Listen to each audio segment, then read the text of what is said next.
नमस्कार।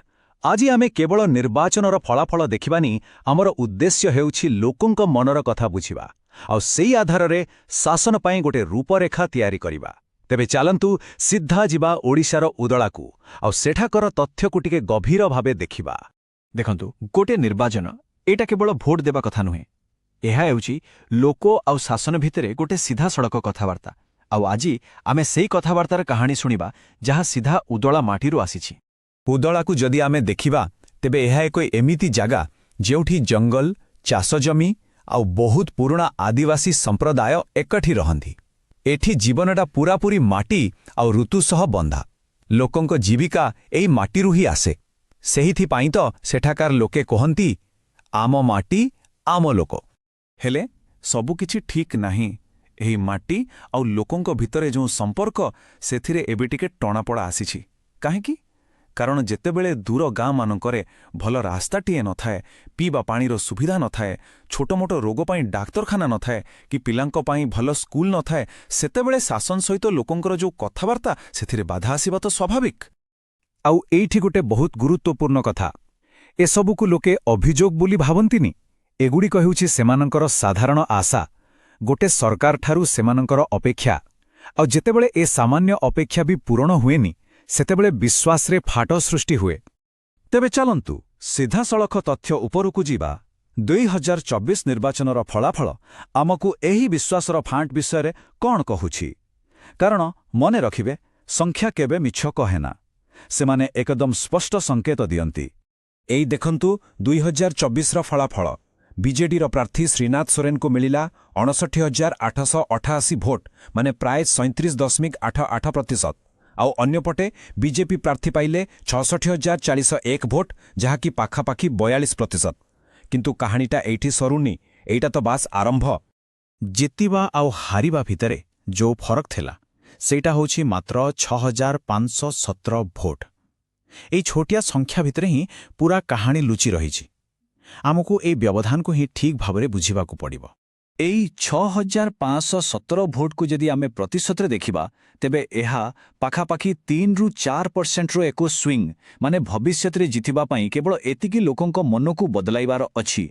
और एइटा केवल गोटे संख्या नुहे, एहा पछरे हजार हजार परिवार आशा आउ अपेक्षा जोड़ी होई रहिछि। आ गोटे कथा देखंतु जहा बहुत किछि कहुछि, भोटरंकर उपस्थान पाखापाखि 79.5% मतदान। एथरे कौन जाना पड़ुछि उदलार लोकमाने निज भविष्यत को नहीं केते सजाग। से माने चुप बसी नाहंती, से माने बाहर को आसी निज मत रखुछंती। तेबे सबुठु बड़ प्रश्न हेउछि एमिति काहेकि हेला, एहार कारणटा कौन? देखंतु एहार उत्तर कोनोसी जणे व्यक्तिंक पाखेरे नाही। एहार कारण पूरा व्यवस्था भितरे ही अछि। चलंतु सेही कारणगुडी को गोटी गोटी करी देखिबा। प्रथम आ सबुठु स्पष्ट कारण हेला बीजेडीर भोट शेयर रे लगातार ह्रास। 2019 रे दल को मिलिथिला 44.55% भोट, किंतु 2024 रे यह खोसी आसिला 37.88% को, माने पाखापाखि 7% पॉइंट ह्रास। राजनीति रे यह एक बहुत बड़ संकेत। या छड़ा आहुरी भी किछि कारण थिला, जेमिति कि सांगठनिक स्तर रे दुर्बलता, बूथ कमिटी गुड़िक आउ आग भली सक्रिय नथिला, लोकंक सह सीधा सड़क संपर्क कमी जाइथिला। द्वितीय बहुदिन धरी शासन रे रहिबा परे लोकंक मनरे स्वाभाविक भावे गोटे परिवर्तनर इच्छा आसे। आउ तृतीय कारण कांग्रेसर भोट बढ़िबा जोगु बीजेपी विरोधी भोट भाग भाग होईगला। एही सबु राजनैतिक हिसाब निकास भितरे आमे गोटे मूढ़ कथा भूली जिबा उचित नुहे। ताहा हेउछि आमर सांविधानिक मूल्यबोध, मर्यादा, सूचना उपरे आधारित दायित्वपूर्ण कथावार्ता। एई दुईटी जिनिस ही गोटे सुस्थ गणतंत्रर मूलदुआ। आउ एहा केवल नागरिकंक पाई नुहे, शासन रे थिबा लोकंक पाई मध्य समान भावरे जरूरी। आउ गोटे कथा, उदालारे ए जो परिवर्तन हेला सेटा राताराती होइनी। एहा पछरे एक लंबा इतिहास अछि। 2009 रे बीजेडी जीतिथिला, 2014 रे पुणी जीतिला, किंतु सेताबेलकू बीजेपी रो भोट 2 गुणारू अधिक बढ़ी सारिथिला। 2019 रे बीजेपी मात्र 1400 भोट रे जीतिला, आउ 2024 रे सेही व्यवधान को बढ़ाई प्राय 6,500 करिदेला। तेणु एही धाराटी एकदम स्पष्ट। तेबे एथिरु आमे कौन शिखिले? सबुठु बड़ शिक्षा हेउछि भोटरंक समर्थन केबे भी स्थायी नुहे। एहाकु प्रतिदिन कमेइबाकू पड़े। केमिति? निज काम द्वारा, लोकंक पाखरे निजर उपस्थिति द्वारा, ଆଉ ସବୁଠୁ ବଡ଼ କଥା, ଲୋକଙ୍କ କଥାକୁ ଧୈର୍ଯ୍ୟର ସହ ଶୁଣିବା ଦ୍ୱାରା। ଠିକ୍ ଅଛି, ତେବେ ଅତୀତରୁ ଆମେ ବହୁତ କିଛି ଶିଖିଲେ। ଏବେ ଆସନ୍ତୁ ଭବିଷ୍ୟତ କଥା ଚିନ୍ତା କରିବା। ଏହି ତଥ୍ୟକୁ ଆଧାର କରି 2029 ପାଇଁ ଶାସନର ଏକ ମଜବୁତ ବ୍ଲୁପ୍ରିଣ୍ଟ କେମିତି ତିଆରି କରାଯାଇପାରିବ? ଏହି ବ୍ଲୁପ୍ରିଣ୍ଟର 4ଟି ମୁଖ୍ୟ ସ୍ତମ୍ଭ ରହିଛି। ପ୍ରଥମ, ନିର୍ବାଚନ ସ୍ତରରେ ମୂଳ ଆଦିବାସୀ ସମ୍ପ୍ରଦାୟ ଯେମିତି କି ସାନ୍ଥାଲ, ହୋ ଏମାନଙ୍କ ସହ ପୁଣି ଥରେ ଯୋଡ଼ି ହେବାକୁ ପଡ଼ିବ।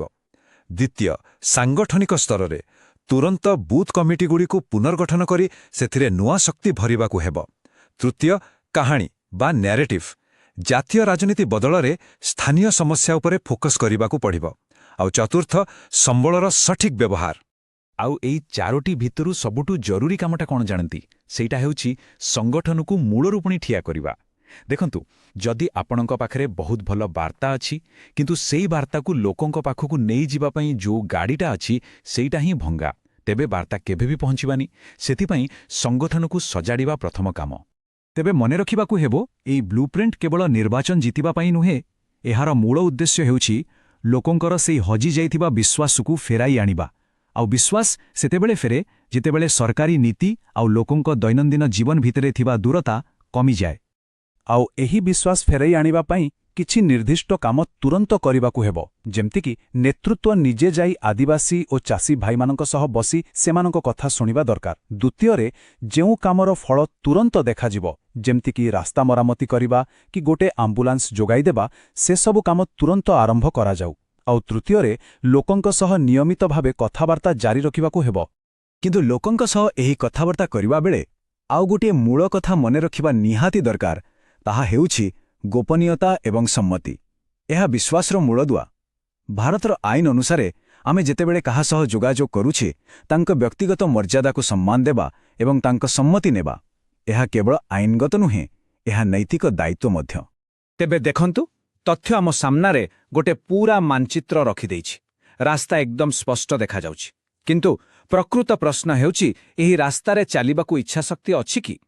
ଯଦି ଏ ସଂକେତକୁ ଅଣଦେଖା କରାଯାଏ, ତେବେ ଏହା ଏକ ବଡ଼ ବିପଦ। ଆଉ ଯଦି ଏହାକୁ ଗ୍ରହଣ କରାଯାଏ, ତେବେ ଏହା ଏକ ନୂଆ ଉତ୍ତରଦାୟୀ ରାଜନୀତିର ଆରମ୍ଭ ହୋଇପାରେ। ଆଉ ଆମର ଶେଷ ଲକ୍ଷ୍ୟ କ'ଣ ହେବା ଉଚିତ? ଆମର ଲକ୍ଷ୍ୟ ହେବା ଉଚିତ ଏକ ଏମିତି ବ୍ୟବସ୍ଥା ତିଆରି କରିବା ଯେଉଁଠି ଶାସନ କେବଳ ସଚିବାଳୟ ଭିତରେ ସୀମିତ ନ ରହି ବରଂ ଗାଁରେ ଥିବା ପ୍ରତ୍ୟେକ ନାଗରିକଙ୍କ ପାଇଁ ଏକ ଦୈନନ୍ଦିନ ଅନୁଭୂତି ପାଲଟିଯିବା। ସତରେ ଆମ ମାଟି, ଆମ ଲୋକର ଶାସନ। ଯଦି କୌଣସି ଲୋକକେନ୍ଦ୍ରିକ ନେତା ନିଜ ନିର୍ବାଚନ ମଣ୍ଡଳୀର ଉନ୍ନତି କରିବାକୁ ଚାହାନ୍ତି, ତେବେ blueprintstrategies.ai ସହିତ mgr@blueprintstrategies.ai ରେ ସମ୍ପର୍କ କରନ୍ତୁ କିମ୍ବା 08042041602 କୁ କଲ୍ କରନ୍ତୁ। ରାଜନୀତିର ଊର୍ଦ୍ଧ୍ୱରେ ଉଦ୍ଦେଶ୍ୟ।